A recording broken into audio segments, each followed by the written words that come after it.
aiming, accuracy, and instincts.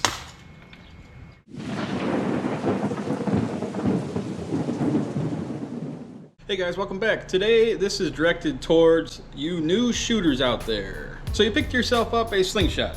Chances are you may have picked up a Scout LT, XT, or X. Who knows? But you know what? A lot of people I've noticed have gotten Scouts as their first Slingshot. Excellent choice if you did. This is your typical Slingshot. You have two different styles, for the most part, of slingshotting. Number one is through the fork, TTF. You'll hear people say that phrase a lot, or that terminology. What that means is when you shoot the projectile, it's going through the fork there, so your bands are on either side of the slingshot. The other main style of shooting is OTT, over the top. So the bands are orientated over the top of the slingshot, and the projectile still goes through the forks, but it's more on the top side of things. So your chances of fork hits decrease a little bit, but they're definitely still possible. Now, if you're like me, when I was a kid, all I had was this here wrist rocket. This is the wrist rocket that I had as a kid, the same exact one with fork hits and all. Came with these gigantic tubes on there, a nice arm brace, and they were kind of difficult to shoot, you know. Now that we have established two different styles of band setups, what are we gonna put in there? The two main ones that I see a lot, and there's lots of different ones, so you're not stuck shooting these two, but the two main ones are 9.5 millimeter and then 8 millimeter. If you're in America like me, then you may call it 5/16 or 3/8. Those are your two main styles of ammo. You put your ammo in the pouch, all right? Pretty straightforward, right? Most pouches are gonna have some sort of hole or divot to hold your ammunition kind of straight. So you want it to be, you know, equal on the pouches. Now, if you're shooting short draw, which is what I shoot, what you're going to do is put your thumb on the top there and your forefinger on the bottom, or your pointer finger, and just kind of pinch. Now, some guys pinch all the way down and seal that pouch up. Other guys pinch on the ball. So what I do is I pinch and I seal the pouch. Will that work for you? Who knows? Will that create inaccuracy? Who knows? You're gonna have to get a lot of time out there and a lot of trial and error. So basic stuff here. Pinch the ball and the ammo. So now you got a good secure fitting there. We're gonna shoot over the top orientation. So now you know your two different orientations, over the top and through the forks. Next thing, we're gonna show how and where do you pull this band back to get some good shots. You have your slingshot, you got your ammunition, you got it pinched in the pouch there, and now you are ready to shoot. So, basics, short draw. Take your arm, whichever one you're gonna be holding the slingshot in, you know, pull the bands up over the top of the forks. Not this way, but over the top of the forks. You're gonna take your slingshot. I shoot it sideways. That seems to be the easiest way for me. So you're gonna hold it sideways, look at your target, and you're gonna pull back somewhere within this range here. Some guys shoot up a little higher, some guys shoot down a little farther. That's what you're gonna have to figure out. But basically you pull it back to the corner of your mouth-ish, you know, your cheekbone-ish, your bottom of your mouth, somewhere in there. Now you got everything ready to fire. So point number one was aiming.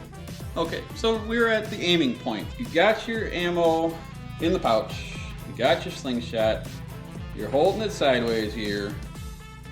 Now you're gonna pull back, you find your anchor point, and then you're gonna stick your target right at the top tip of this slingshot. So right there is where you're gonna target. Your whatever you're shooting at wants to be right in this area here. That's worked for me. You may be different. There's always variances. So you pull back, you find your anchor point, you put the target right at the corner of that slingshot, and you release. Now when you release, you're gonna wanna be the most consistent as possible. You want this ball to come out of that pouch straight. You don't wanna have one off to this way, off to that way, because what that does is that's gonna affect how the ball travels. So you want pouches lined up, bands even length, pulled back, and even let go. If you do all that right, you're gonna get a good shot. You're gonna have a fork hit most likely at some point in your life. You may even hit your hand, who knows. I did it once. I was taking a shot at a squirrel and the damn thing was running, and I would just, it was stupid, and I just pulled back and released without even really thinking about it. And I don't know what the hell happened, but I hit the shit out of my hand and it just ripped the skin right off, and now I have a scar. So yeah, it was fun. You are gonna have some fork hits at the beginning unless you're a pro right out the gate. And some of you maybe, who knows. I wasn't, and I'm still not, and I never will be. I consider myself an intermediate shooter. As a beginner, concentrate on form, concentrate on release, kind of just analyze where and what's going on. Find your anchor point for whatever slingshot you're shooting.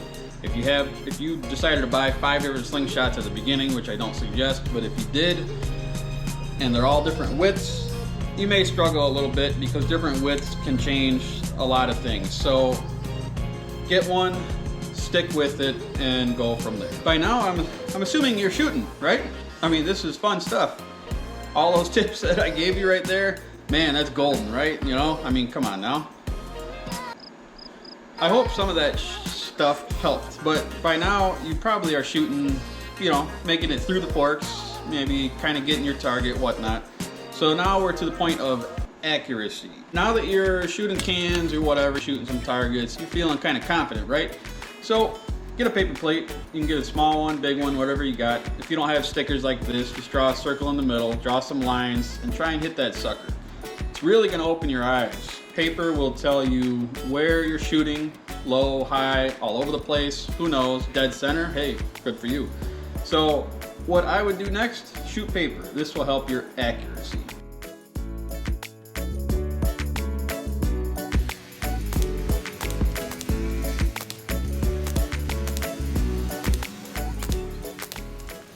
I typically take 10 shots on the paper whenever I'm doing this. So I was down to the left and a little bit low. Had a couple on point. Have fun with this, all right? That's all you gotta do is just have fun. I could shoot paper all day. It's fun to me. Let's do a recap here, all right? First, get you a slingshot. Second, pick out some ammo. Get the right bands that suit you. Pull it back to your anchor if you're shooting short draw, which is a good point to start, over the top. Wow, is this all starting to make sense? Because I think it will.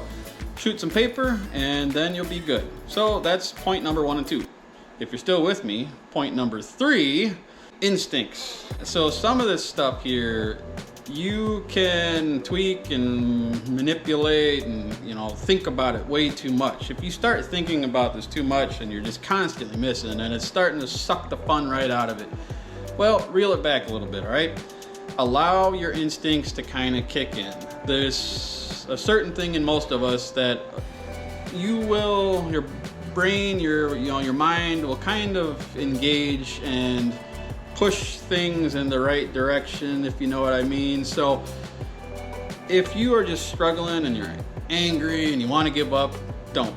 All right, get out there, look at that target, and just envision in your mind that ball is going to hit that target and you're going to do good and you're going to have fun. Thanks for watching.